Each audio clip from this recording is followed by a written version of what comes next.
Break ನಂತರ ಕಾರ್ಯಕ್ರಮಕ್ಕೆ ಮತ್ತೊಮ್ಮೆ ಸ್ವಾಗತ. ಒಂದು ಸಲ ರಾಷ್ಟ್ರಪತಿಗಳ ಹುದ್ದೆಗೂ ಕೂಡ ತಮ್ಮ ಹೆಸರು ಕೇಳಿ ಬಂದಿತ್ತು, ನಾರಾಯಣ ಮೂರ್ತಿ ಅವ್ರದ್ದು. ಭವಿಷ್ಯದಲ್ಲಿ ಆ ಥರದ ಚಿಂತನೆ ಅನ್ನೋದು ಇದೆಯಾ ನಿಮ್ಮಲ್ಲಿ? ಇಲ್ಲ, ಆದರೆ ನನಗೇನು ಅಂಥ ರಾಜಕೀಯದಲ್ಲಿ ಅಂಥದ್ದೇನು ಅಷ್ಟು ಇದಿಲ್ಲ, ಇಂಟ್ರೆಸ್ಟ್ ಇಲ್ಲ. ಏಕೆಂದರೆ ನಾನು ಈ ಲೈನಿಗೆ ಬಂದುಬಿಟ್ಟೆ, ಇಲ್ಲಿ ನಾನು ಸ್ವಲ್ಪ ಕಷ್ಟಪಟ್ಟು ಕೆಲಸ ಮಾಡಿದೆ, ಇದರಿಂದ ಎಷ್ಟೋ ಜನಗಳಿಗೆ ಕೆಲಸ ಸಿಕ್ತು. ಆದ್ದರಿಂದ ನನಗೇನು ಅನಿಸೋದು ಅಂದರೆ, ಕೆಲವು ರಾಜಕಾರಣಿಗಳಾಗಬೇಕು, ಕೆಲವರು ಅಧಿಕಾರಿಗಳಾಗಬೇಕು, ಕೆಲವರು ನಿಮ್ಮಂಥ ಟಿ ವಿ ಆ್ಯಂಕರ್ ಆಗಬೇಕು, ಇನ್ನು ಕೆಲವರು ಉದ್ಯಮಿಗಳಾಗಬೇಕು. ಹಾಗೆ ಆದ್ದರಿಂದ ಎಲ್ಲರೂ ಬೇಕು ಈ ದೇಶಕ್ಕೆ. ನಾರಾಯಣ ಮೂರ್ತಿಯವ್ರನ್ನ ಇದನ್ನೇ ಯಾಕೆ ಸ್ಪೆಸಿಫೈ ಆಗಿ ಕೇಳಿದೆ ಅಂತ ಹೇಳಿದ್ರೆ, ತಮ್ಮ ಟೇಬಲ್ ಮೇಲೆ ಒಂದು ಪದಕ ಇರುತ್ತೆ ಯಾವಾಗಲೂ, ಇಟ್ ಕ್ಯಾನ್ ಬಿ ಡನ್. ಹೌದು ಅಂತ ಇರುತ್ತೆ ತಾನೇ ಯಾವಾಗಲೂ? ಅಲ್ಲೇ ಇದೆ. ಹೌದು. ಓಕೆ, ತಾವು ಅದನ್ನೇ ಬೇಸಾಗಿ ಇಟ್ಕೊಂಡು ಹಿಂದೆ ತಾವು ಕೂಡ ಒಂದು ಚಿಕ್ಕ ಕ್ರಿಕೆಟ್ ಟೀಮ್ ಕಟ್ಕೊಂಡು ತಾವು ಆಡ್ತಾ ಇದ್ರಿ, ಅದನ್ನು ಲೀಡ್ ಮಾಡ್ತಾ ಇದ್ರಿ. ಹೌದು ತಾನೆ? ಹಾಗೇನೆ ಒಂದು ಸಂಸ್ಥೆನ ಕೆಟ್ಟು ಬೆಳೆಸಿದ್ರಿ. 120 ಕೋಟಿ ಜನಸಂಖ್ಯೆಯವರು ದೇಶದಲ್ಲಿ ಸುಮಾರು 1 ಲಕ್ಷ ಚಿಲ್ಲರೆ ಜನಕ್ಕೆ ತಾವು ಹುದ್ದೆ ಕೊಟ್ಟರೆ, ಕೆಲಸ ಕೊಟ್ರಿ ಒಂದು ಸಂಸ್ಥೆಯಿಂದ. ಹೌದು. ತಾವು ಅದೇ ಗವರ್ನೆನ್ಸ್ ಅಥವಾ ಗೌರ್ಮೆಂಟ್ ಒಳಗೆ ಬಂದರೆ ಇನ್ನೂ ದೊಡ್ಡ ಕೆಲಸಗಳನ್ನು ಮಾಡ್ಬೋದು ಅಂತ ಹೇಳಿ ಆ ಚಿಂತನೆ ಅನ್ನೋದು ಇದೆಯಾ ಅಂತ ಕೇಳಿದೆ. ಇಲ್ಲ, ಈ ದೇಶದಲ್ಲಿ ಬಹಳ ಜನ ಒಳ್ಳೊಳ್ಳೆ ರಾಜಕಾರಣಿಗಳಿದ್ದಾರೆ, ಅದರದ್ದೇನೂ ಕಡಿಮೆ ಇಲ್ಲ ನಮ್ಮ ದೇಶದಲ್ಲಿ. ಆದರೆ ನಮ್ಮಲ್ಲಿ ಏನಾಗಿದೆ ಅಂದರೆ, ನಾವು ಎಲ್ಲರೂ ಒಟ್ಟಿಗೆ ಬಂದಾಗ, ನಾವು ಒಟ್ಟಿಗೆ ಕೂತ್ಕೊಂಡು ಒಟ್ಟಿಗೆ ಯೋಚನೆ ಮಾಡಿ ಒಟ್ಟಿಗೆ ಸಿಸ್ಟಮ್ಸ್ ಹಾಕಿ ನಾವು ಮುಂದುವರಿಯೋದು, ಅದು ಏನೋ ನಮ್ಮ ದೇಶದಲ್ಲಿ ನಮ್ಮ ಜನಗಳ ಕೈಲಿ ಆಗಿಲ್ಲ. ಅದು ನಾವು ಸ್ವಲ್ಪ ಯೋಚನೆ ಮಾಡಬೇಕು. ಯಾಕೆಂದರೆ ಬೇಕಾದ ಜನ ಒಳ್ಳೆಯವರಿದ್ದಾರೆ, ಅದರಲ್ಲೇನು ನಾವು ರಾಜಕಾರಣಿಗಳ ಮಧ್ಯದಲ್ಲಿ ಒಳ್ಳೆಯವರಿಲ್ಲ ಅಂತ ನಾನು ಹೋಗಬೇಕು ಅಂತ ನನಗೆಂದು ಮನಸ್ಸಲ್ಲಿ ಅನಿಸಿಲ್ಲ. ನಾನು ಈಗಲೂ ಹೇಳಲ್ಲ, ಭಾಳ ಜನ ನನಗಿಂತ ಉತ್ತಮರು ರಾಜಕಾರಣಿಗಳಿದ್ದಾರೆ, ರಾಜಕಾರಣದಲ್ಲಿ ಇದ್ದಾರೆ. ಆದ್ದರಿಂದ ನಾನು ಹೋಗಿ ಅಲ್ಲಿ ಉದ್ಧಾರ ಮಾಡಬೇಕು ಅಂತ ನನಗೇನು ಮನಸ್ಸಲ್ಲಿ ಎಂದೂ ಬಂದಿಲ್ಲ. ಆದರೂ ಕೂಡ ತಮ್ಮ ಮನಸ್ಸಿಗೆ ಅನಿಸಿದೆ. ತಾವು ಈಗಲೇ ಹೇಳ್ತಾ ಇದ್ರಿ, ಕರಪ್ಷನ್ ಮತ್ತು ಗವರ್ನೆನ್ಸ್ ಸರಿ ಇಲ್ಲದೆ. ಹೌದು ತಾನೆ? ಹೌದು. ಇದು ತಾವು ಹೇಳಿದ್ರೆ ನನಗಿಂತ ಒಳ್ಳೆಯವರೆಲ್ಲ ಇದ್ದಾರೆ ರಾಜಕಾರಣದಲ್ಲಿ, ಭಾಳ ಜನ ಇದ್ದಾರೆ. ಆದರೂ ಕೂಡ ಯಾಕೆ ಚೇಂಜಸ್ ಆಗ್ತಾ ಇಲ್ಲ? ನಮ್ಮಲ್ಲಿ ನಾವು ಧೈರ್ಯ ಪಟ್ಕೊಂಡು, ನಾವು ಸ್ಥಿರ ಮನಸ್ಸಿಟ್ಕೊಂಡು, ನಾವು ಇದನ್ನು ನಾವು ಮಾಡೇ ಮಾಡ್ತೀವಿ ಅಂಥ ಅಷ್ಟು ಮನೋಭಾವ ಇರೋ ಜನಗಳು ಕಡಿಮೆ. ಅದು ಬೇಕದು. ನೋಡಿ, ಈಗಿನ ಪೊಲಿಟಿಷಿಯನ್ಗಳ ಬಗ್ಗೆ ತಾವೇನು ಹೇಳ್ತೀರಿ? ಅಲ್ಲಿ ಒಳ್ಳೆಯವರಿದ್ದಾರೆ, ಅದರಲ್ಲಿ ನಮ್ಮ ಬೇರೆ ಥರ ನಮ್ಮ ಉದ್ಯಮಿಗಳ ಮಧ್ಯದಲ್ಲೇ 100ಕ್ಕೆ ಎಷ್ಟು ಜನ ಒಳ್ಳೆಯವರಿದ್ದಾರೋ ಅಲ್ಲೇ ರಾಜಕಾರಣಿಗಳಲ್ಲೂ ಅಷ್ಟೇ ಒಳ್ಳೆಯವರು ಇರೋದು, ಅದರಲ್ಲೇನು ಕಡಿಮೆ ಏನಿಲ್ಲ. ಆದರೆ ಏನು ಅಂದರೆ, ನಾನು ಒಂದು 130,000 ಜನಕ್ಕೆ ಕೆಲಸ ಕೊಟ್ಟಿರ್ಬೋದು, ಆದರೆ ಯಾವಾಗ ಒಬ್ಬ ಒಳ್ಳೆ ರಾಜಕಾರಣಿ ಇರ್ತಾನೋ ಅವನು 1,30,00,000 ಜನಕ್ಕೆ ಒಳ್ಳೆ ಕೆಲಸ ಕೊಡ್ಬೋದು. ಆ ಮನುಷ್ಯನ ಇನ್ಫ್ಲೂಯೆನ್ಸು ನನಗಿಂತ 100ರಷ್ಟು ಜಾಸ್ತಿ ಇರುತ್ತೆ. ಆದ್ದರಿಂದ ಅಂಥವರು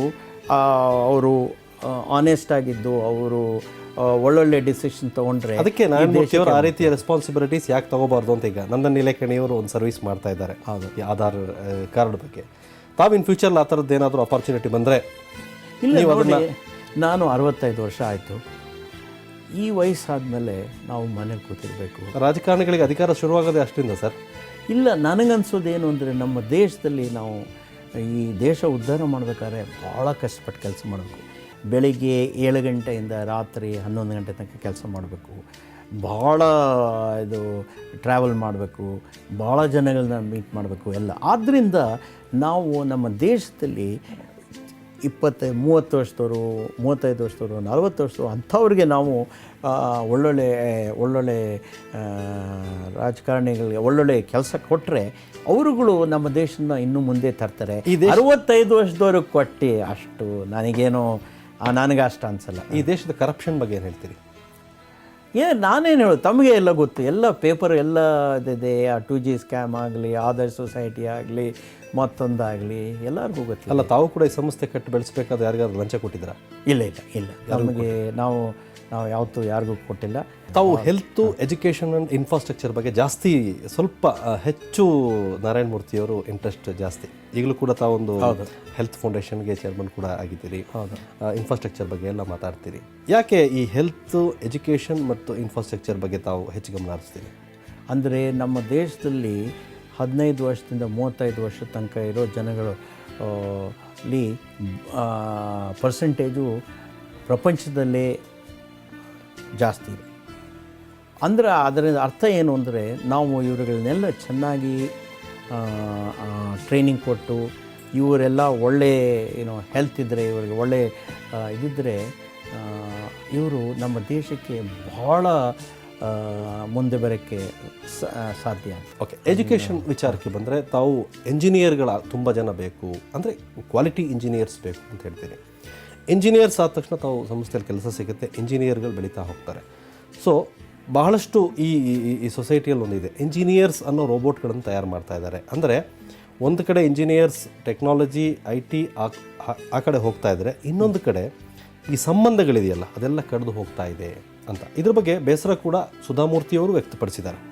ಅಂದರೆ ಇತ್ತೀಚಿನ IT ಕಂಪನಿಗಳಲ್ಲಿ ಅವರ ಮಾನಸಿಕ ಸ್ಥಿತಿಗತಿಗಳು, ಹೆಚ್ಚಾಗ್ತಾ ಇರೋ ಸೂಸೈಡ್ಗಳು, ಆಮೇಲೆ ಡಿಂಕ್ ಅಂತ ಒಂದು ಸಿಸ್ಟಮ್ ಬಂದಿದೆ, ಡಬಲ್ ಇನ್ಕಮ್ ನೋ ಕಿಡ್ಸ್ ಅನ್ನೋ ಸಿಸ್ಟಮ್ ತಮಗೆ ಗೊತ್ತಿದೆ. ಈ ರೀತಿ ಸಿಸ್ಟಮ್ಗಳು ಬರ್ತಾ ಇದೆ, ಡೈವೋರ್ಸ್ಗಳು ಜಾಸ್ತಿ ಆಗ್ತಾ ಇದೆ, ಎಕ್ಸ್ಟ್ರಾ ಮ್ಯಾರಿಟಲ್ ಅಫೇರ್ಸ್ಗಳು. ಅಂದರೆ ಒಂದು ಕಡೆ ಟೆಕ್ನಾಲಜಿ ಬೆಳೆದ ಹಾಗೆ ಮಾನವ ಸಂಬಂಧಗಳು ಇನ್ನೊಂದು ಕಡೆ ಕಡಿದು ಹೋಗ್ತಾ ಇದೆ. ಏನಂತೀರಿ ನಾರಾಯಣಮೂರ್ತಿ? ಯಾವ ದೇಶ ಆರ್ಥಿಕವಾಗಿ ಮುಂದೆ ಬರುತ್ತೋ, ಯಾವ ದೇಶದಲ್ಲಿ ಯಂಗ್ಸ್ಟರ್ಸ್ಗೆ ಯುವತಿಯರಿಗೆ ಭಾಳ ಒಳ್ಳೆ ಕೆಲಸ ಸಿಕ್ಕಿ ಅವರಿಗೆ ಕಾಯಿಲೆ ಭಾಳ ಸಂಬಳ ಆಗ್ತವೆ, ಆಗ ಇವೆಲ್ಲ ಸ್ವಾಭಾವಿಕ. ನಾರಾಯಣಮೂರ್ತಿಯವ್ರ ನಿಮ್ಮ ಜೊತೆ ಮಾತಾಡ್ತೀನಿ. ಅದಕ್ಕೆ ಮೊದಲು ನಾರಾಯಣಮೂರ್ತಿಯವರ ಧರ್ಮಪತ್ನಿ ಸುಧಾಮೂರ್ತಿಯವರು ನಾರಾಯಣಮೂರ್ತಿಯವ್ರ ಬಗ್ಗೆ ಏನು ಹೇಳ್ತಾರೆ ನೋಡೋಣ.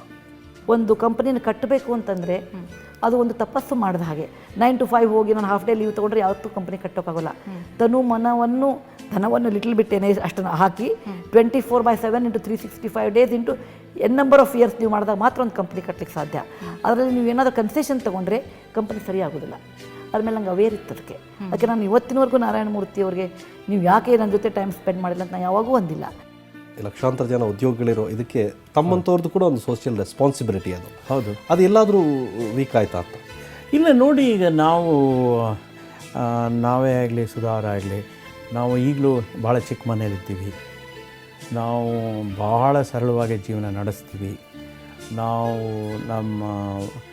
ಎಷ್ಟೋ ನಮ್ಮ ಸಂಸ್ಥೆಗಳಿಗೆ ನಾವು ಸಹಾಯ ಮಾಡಿದ್ದೀವಿ. ನಮ್ಮ ಇನ್ಫೋಸಿಸ್ ಫೌಂಡೇಶನ್ನು ಮಾಡಿದೆ. ಆದ್ದರಿಂದ ನಾವು ಅನಿಸೋದು ನಮ್ಮ ಕೈಲಿ ಎಷ್ಟಾಗುತ್ತೋ ಅಷ್ಟು ಮಾಡಿದ್ದೀವಿ. ನಾನು ಪ್ರತಿ ಸಲಿಯೂ ಯಾವಾಗ ಹುಡುಗರಿಗೆ ಮಾತಾಡ್ಬೇಕು, ಮೊನ್ನೆ ನಾನು ಮೈಸೂರಲ್ಲಿ ಮಾತಾಡಿದೆ, ಅವ್ರಿಗದೇ ಹೇಳಿದೆ, ನೋಡಿ ಇಷ್ಟೆಲ್ಲ ಮುಂದೆ ಬರ್ತಾಯಿದ್ದೀವಿ, ಈಗ ನೀವು ತಾಯಿ ತಂದೆ ಅವ್ರಿಗೆ ರೆಸ್ಪೆಕ್ಟ್ ಕೊಡಬೇಕು, ನೀವು ಅವ್ರನ್ನ ಚೆನ್ನಾಗಿ ನೋಡ್ಕೋಬೇಕು, ನೀವು ಒಳ್ಳೆಯ ಬುದ್ಧಿ ಇಟ್ಕೋಬೇಕು, ಒಳ್ಳೆಯ ಅಭ್ಯಾಸ ಇಟ್ಕೋಬೇಕು. ಆದ್ದರಿಂದ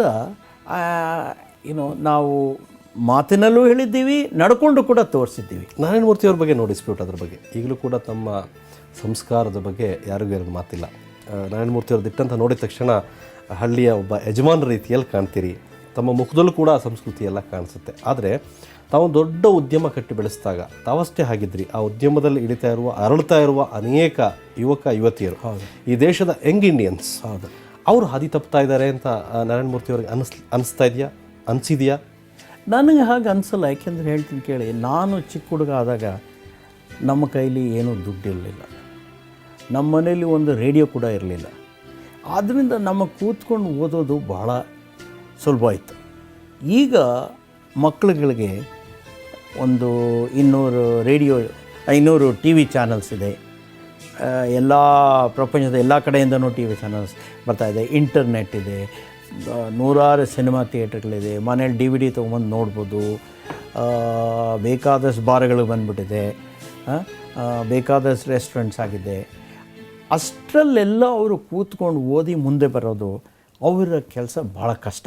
ಇಷ್ಟೆಲ್ಲ ಆದರೂ ಕೂಡ ಏಕೆಂದರೆ ನನಗಾಗ ಏನಿಲ್ಲ, ಜೋಬಲ್ಲಿ ದುಡ್ಡು ಇರಲಿಲ್ಲ, ಮನೆಯಲ್ಲಿ TV ಇಲ್ಲ, ಮನೇಲಿ ರೇಡಿಯೋ ಇಲ್ಲ, ಏನು ಬರೀ ಕೂತ್ಕೊಂಡು ಓದೋದು ಒಂದೇ ಮನೆಯಲ್ಲಿ, ಇನ್ನೇನೂ ಇರಲಿಲ್ಲ.